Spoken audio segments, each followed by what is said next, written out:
This video is brought to you by patreon.com/worsttake. Get access to exclusive live streams and Discord servers, on-screen shoutouts, and early access to some videos when you join now. Help make sure that we can continue to make content like this by supporting the Patreon. Links are in the description down below.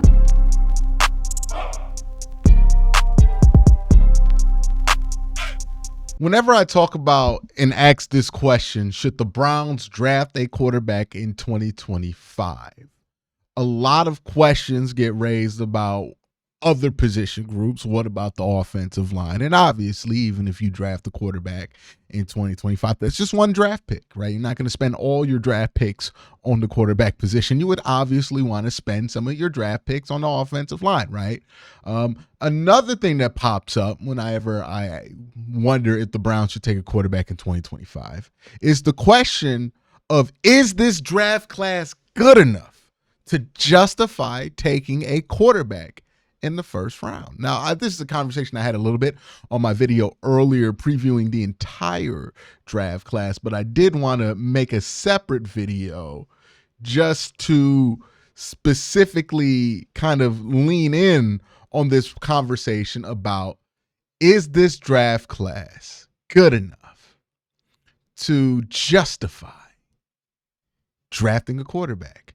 Because a lot of what I hear is negativity about this class at quarterback. And it's not the greatest quarterback class in the world. Shedeur Sanders is no RG3 or Andrew Luck. And the same could be said for Jalen Milroe, right? This is not one of those classes where somebody's going to go number 1 and number 2 overall. This is not one of those classes where there's a Caleb Williams, an Andrew Luck, a Trevor Lawrence. But that being the case, should that stop a team from taking a quarterback in the draft?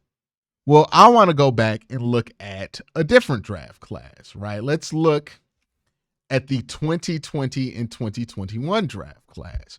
Because again, the problem with this draft class is that none of the prospects at the top are perfect. But I think sometimes we fall in love with the idea of getting an Andrew Luck, of getting the perfect quarterback prospect, that we kind of ignore that there are a lot of guys who have a really good chance to be a good quarterback if you put them in the right situation. Hell, Trevor Lawrence was one of those guys that was seen as you can't mess him up.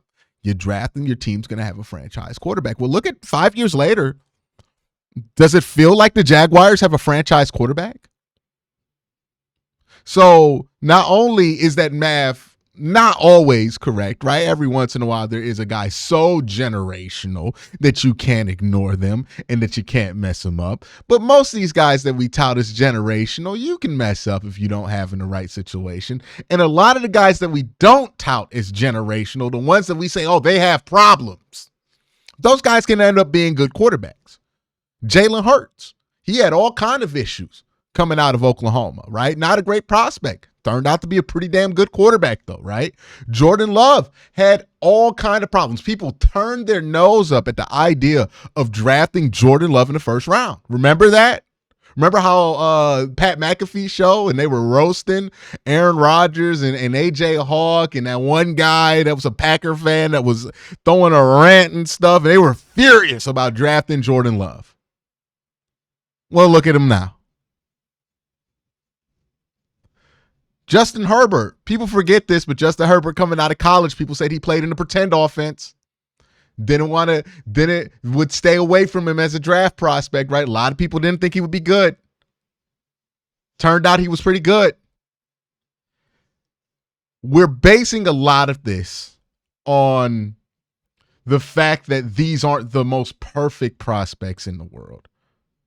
And these aren't the most generational prospects that we've ever seen. And when we talk about this draft class, but if you look at all the quarterbacks in the NFL, a lot of these guys were seen as guys who have a ton of issues coming into the league. Jaden Daniels, a lot of people in the draft community, a lot of smart people that I follow in the draft community, not really high on him in the draft. Turned out being fine. Lamar Jackson had so many questions at quarterback that Bill Polian suggested he play wide receiver. We can keep going down the list. Josh Allen was seen as somebody that a lot of people didn't want to draft coming out in 2018 because he struggled in Wyoming. I mean, Brock Purdy, would be almost unfair to bring up Brock Purdy, but he is one of the better quarterbacks in the NFL. We already talked about Jalen Hurts having that. Derek Carr was a second round pick. He most certainly wasn't seen as perfect. You look at Kirk Cousins, he wasn't seen as perfect coming out of college. We already talked about Justin Herbert. Jordan Love, we already talked about him. Hell, Sam Darnold's starting for somebody right now. Bo Nix is not terrible. And look, I think Bo Nix is not a good quarterback prospect at all, but still playing good enough football for his team to be above 500 here, right? Geno Smith, another guy who was seen as a prospect with a ton of problems. Dak Prescott, 4th round pick, seen as a guy with a ton of problems. My point here is when you look at the quarterbacks around the NFL that actually make it to starting quarterback status, you'll notice that only a couple of them were those can't miss guys, which tells you that most of the quarterbacks in the NFL aren't the can't miss prospects. They're the regular prospects that get picked apart, and people say there's a problem here and a problem there with this prospect, and he's not perfect. We should wait for a class with a perfect quarterback, but that perfect quarterback's never going to happen. You got to make your best with what you have in front of you. And if we're talking about this draft class and next year's draft class, this is the one to take a quarterback. Does Shedeur Sanders has problems as a prospect? Hell yes, he has problems as a prospect. Level of competition is a concern given that he played at an FCS conference and in the Big 12. That's definitely on a down year this year. The Pac-12 year he had, that was not a weak conference, but he didn't look his greatest in that year that he wasn't in a weak conference. The reason you're worried about the level of competition thing with Shedeur Sanders, where it's not really a concern with a prospect like Josh Allen, is Shedeur's not the greatest athlete in the world. Josh Allen was. Right? So that lack of athleticism, it doesn't hurt you in the Big 12, but is it something that hurts him against more athletic teams? It's a big question with Shedeur Sanders. Is the accuracy there? Yeah, I think he layers balls over linebackers. I think he has good accuracy. I think he makes good decisions. I think he fights to stay in structure. I think if he had a good offensive line, he would stay in the pocket more. But the question is that athleticism. Like, is he athletic enough to play the style of football that he wants to? Or is he going to make the adjustment to play a style of football that doesn't require a lot of athleticism? That is the projection with Shedeur Sanders. If he can make those changes, then he will probably be a starting quarterback in the NFL. Jalen Milroe has a ton of questions, right? We know he's a great athlete. We know he's a good learner. We've seen him in 3 different offenses. But the question with Jalen Milroe is, hey, can he develop as a passer? Is there more there as a passer? We had the same questions about Lamar Jackson coming out of Louisville. Now, albeit, Lamar Jackson was a much more polished passer coming out of Louisville than I think Jalen Milroe is coming out of Alabama. I think Lamar Jackson was a much more polished passer than a lot of people give him credit for. But Jalen Milroe's on a similar level of what Jalen Hurts was at that age when Jalen Milroe was when Jalen Hurts was Jalen Milroe's age. I think they're at similar places as a passer. Is it possible that Milroe can have a developmental track similar to Jalen Hurts? I think it's certainly possible. I think if he goes to the right spot, he can thrive. But there are questions about him. He's not a perfect prospect. You're not going to find your quarterback, if you're the Cleveland Browns, waiting on perfect. This franchise waited on things to be perfect for 20 plus years, and perfect never happened. We waited to get Andrew Luck. We waited to get the guy after Andrew Luck. We waited to get the guy after Andrew Luck. And then when we finally had the number 1 overall pick, we didn't take Josh Allen. We didn't take Lamar Jackson. We took Baker Mayfield, who sits firmly in the middle of the road of all of those quarterbacks in 2018. You're not going to get it handed to you. The quarterback position is not going to be solved easily, but yet we have this expectation for whatever reason that when you want to draft the quarterback, you should only do it if it's easy.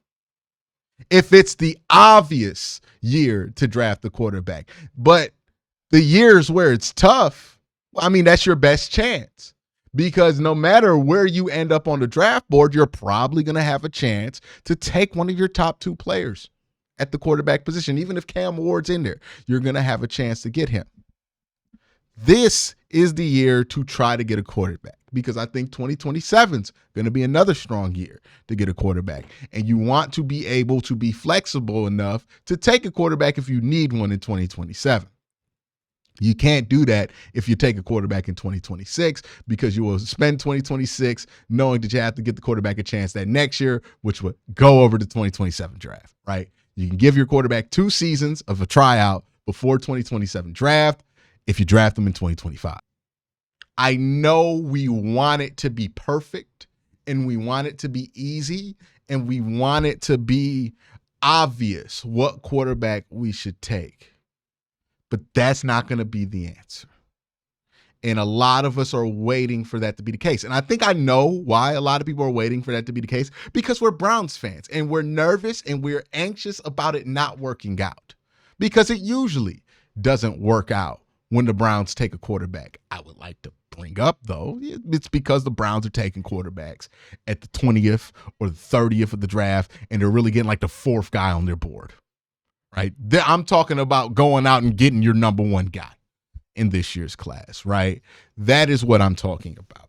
So I think it makes so much more sense to look at the draft that way versus wondering if there's an Andrew Luck in this draft class. No, there's not an easy button this year in a draft class. There's not somebody who can justify you tanking for to get in this draft class. But you know what? If you look at the top quarterbacks, I'm going to do this again.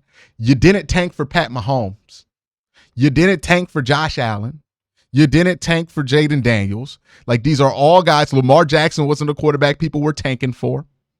Trevor Lawrence was a quarterback people were tanking for. Jalen Hurts was not a quarterback people were tanking for. Justin Herbert wasn't a quarterback that people were tanking for. That kind of prospect is not the majority of the starting quarterbacks and the franchise quarterbacks in the NFL.